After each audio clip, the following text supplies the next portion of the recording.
This is Matthew Pock with Shutter 16 Magazine. I'm sitting here with Jake Bowen from the band Periphery. No doubt they're one of the most talented technical progressive metal bands on the scene today. He's been nice enough to sit with me prior to their show tonight at the Fillmore, Charlotte. So you guys kicked off a 5-week North American juggernaut tour last night in Carrboro, North Carolina at Cat's Cradle. Yeah. How does it feel to get back on the road? Incredible, because we took a couple months off for the holidays and everything, and it was just the right amount of time off to really get hungry for tour again. So it felt really good last night, especially to play new stuff. Yeah. What is something that fans should get excited for during this tour that they might not have seen from you guys before? Besides the new songs, we have a whole new production that we worked on, and it's visually pretty cool. We got a lot of the new songs are kind of like new vibes for us, so that it's you'll hear a much different Periphery. We'll be playing old stuff too, but it's a nice mix. Okay, so the third album release is coming out, Juggernaut, January 27th here in the U.S. Yeah. So from what I've read, this is very much a concept album, in that it spans 2 discs, Alpha and Omega, and kind of tells a story of ebb and flow throughout it. How did that idea come about? It was a concept that was, to give it a little bit of history, Juggernaut has been, the idea to do a concept album called Juggernaut has been around since probably the Periphery started. It was something that Misha, one of the other guitar players, came up with, and the idea, the story has changed. It's went through several revisions, and ultimately it ended up being something that is completely unrelated to anything we came up with 6-7 years ago. So I can't say too much about the story because Spencer asked politely for us not to divulge the specifics, because he wants the fans to hear the music and hear the lyrics together and kind of come up with their own assumptions, interpretations of what there is a clear-cut story, but he wants them to figure out what they can first before we start putting it into like another medium, like a more art or a comic book or something that would illustrate the story besides the lyrics and the insert of the 2 CDs. Gotcha. Yeah. The creative process behind this new album is very much different than previous albums in that all of the songs were written in a collaborative sense. What did you guys enjoy most about this? It's kind of a departure from what you've done in the past, right? Yeah, it definitely is, and I think like as you progress as a band, this was really good for us because with the self-titled debut record, it was mostly Misha and I helped out a little bit, and then with Periphery 2, it was Misha, the primary songwriter, and every member contributed to different songs. It was just like a nice collaborative effort with Misha at the helm. And then with Juggernaut, it was a completely band collaborative effort. There are songs that are mostly mine, and there are songs that are mostly Mark's, and songs that are mostly Misha's. And Spencer has written, and Nolly and Matt have all written. So it's been truly collaborative. And once we have an arrangement or a song we're really stoked on, the whole band sits in a room and we listen to it, however many times it takes for us to have the sections in the right orders that we want. So it truly was collaborative in that sense, and I think that has kind of matured the sound because you're not just getting the influences of 1, 2, or 3 people, you're getting the influences of 6 people. So it made it really much more diverse than previous things that we've done. Okay. Yeah, I mean, with the last album you guys recorded, it was clear, right? And that was really it was a song per person that you guys were really responsible for. So it's kind of a 180 from that. Yeah. Were there challenges? And I mean, I'm sure that set you guys up for this album, and that it was collaborative. But what were the challenges that you guys had in, going kind of full bore on the collaborative side? Well, we've always been able to work collaboratively, and we also toyed with the idea of going to a producer and working with a producer on this record. It just, when we did clear, we realized that we are all capable of writing songs and that we all have a vision that's worth in nurturing and pursuing in Periphery.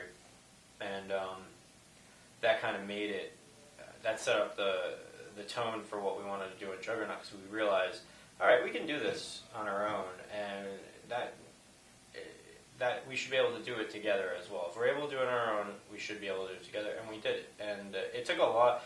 It was a lot of work to figure it out, but once we did figure it out, once we got into the swing of writing songs together, it was so smooth, and nobody was like too proud about their own parts or things that didn't make it or whatever. And it really ended up trimming all the things out that didn't really belong in this record, and only keeping the stuff that did, and where everybody is, the majority is happy. Yeah. So yeah, that makes sense. we were able to do that, and that was it worked out great. What do you think fans will notice when they listen to Juggernaut that might be a departure from the sound on previous albums? That's a tough question, because when I listen to it, it just sounds like our band, Yeah. and it's hard for me to have a perspective other than that. But it's interesting to see kind of, because we've released 5 tracks so far. I think it's 5, and the feedback has been very polarizing, and it's been all over the place. So I can't really tell what our fans are into about Periphery, because I feel like we're just doing what we've always done. We're just refining it, or doing something different, or trying to like write different songs. I guess one of the things that we focused on was making sure that the instruments and the vocals were on equal footing, because it was always, the instrumentals always took a priority over vocals, not because it was intended. It was just that's where we were at as musicians, and we didn't really know how to make room for vocals. And I think we figured that out as we got older and listened to and we're playing the songs from Periphery 1 and Periphery 2.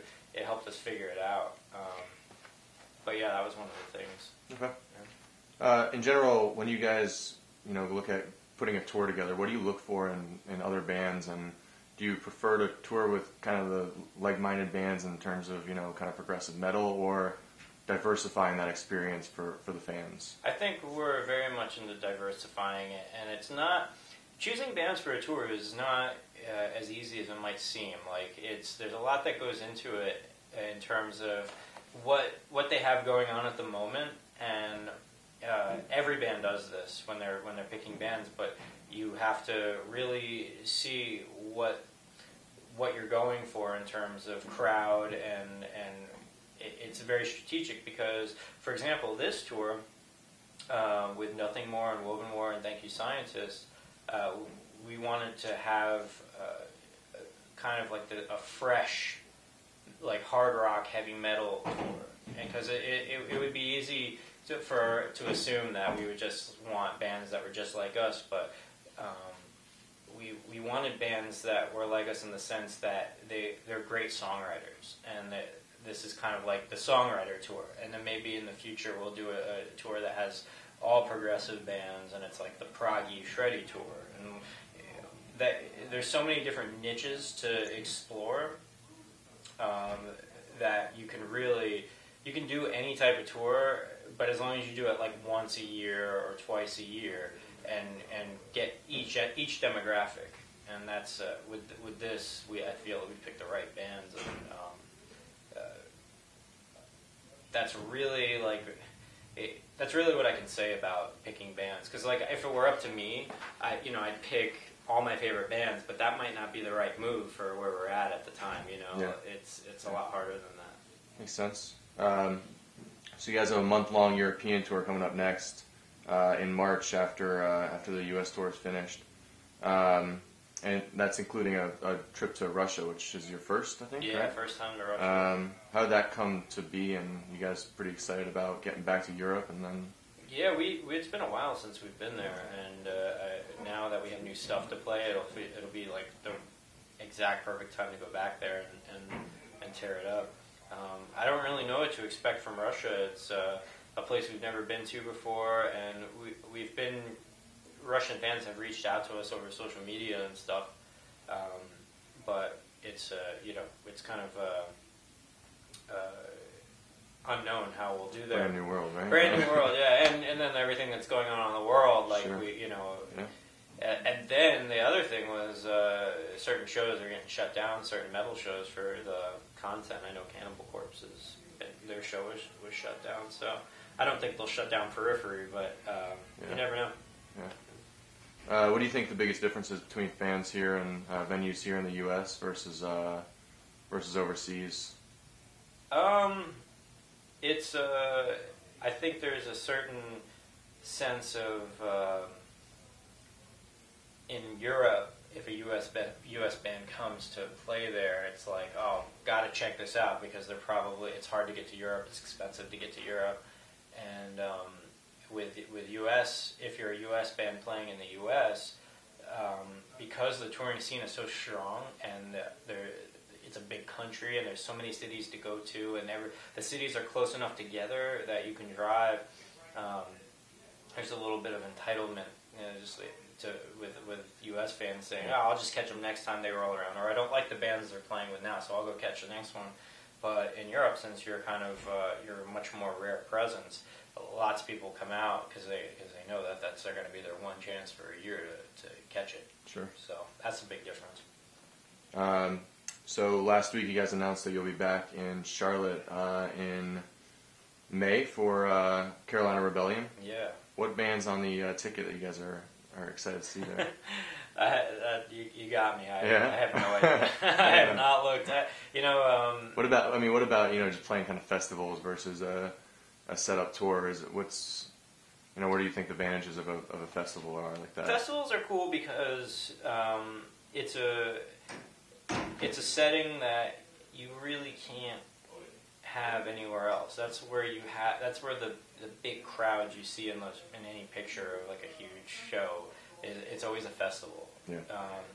And it really gives you the chance to take your music to an audience that probably wouldn't have checked you out. And I think that's the biggest advantage as a band going there. But as just like a guy going there and playing his band, I love the vibe and it's fun because especially in the summer and when things start getting warm, everybody's in their summer clothes, people are grilling and they're just drinking beer outside and just staying cool, and it's just a cool vibe, and I really enjoy festivals for that aspect because it's kind of like, oh, hey, how you doing, bro?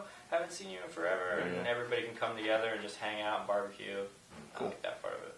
Last question for you. Who are your favorite bands right now? Oh man, maybe one. Think you got me again. Lately, I've been listening to the new He Is Legend album. They're from North Carolina, and they just released an album called Heavy Fruit that I haven't taken out of my car yet. It's the only CD I have in there right now. I'll never get tired of Pantera. I listen to Pantera every day. Been listening to on the complete flip side of the musical spectrum. I've been listening to this hip hop, jazz, fusion type album called the Robert Glasper Experiment, and it's just like very like proggy hip hop, and it has a lot of guests, big name guests singing over like jazz, hip hop. So cool. Been digging on that a lot lately. Nice. All right, well, that's about all I got. Big thanks to Jake for taking the time today. Be sure to check out Shutter 16 for more on the band and photo gallery from tonight's show in Charlotte. So, thanks, man. Cool, thank you.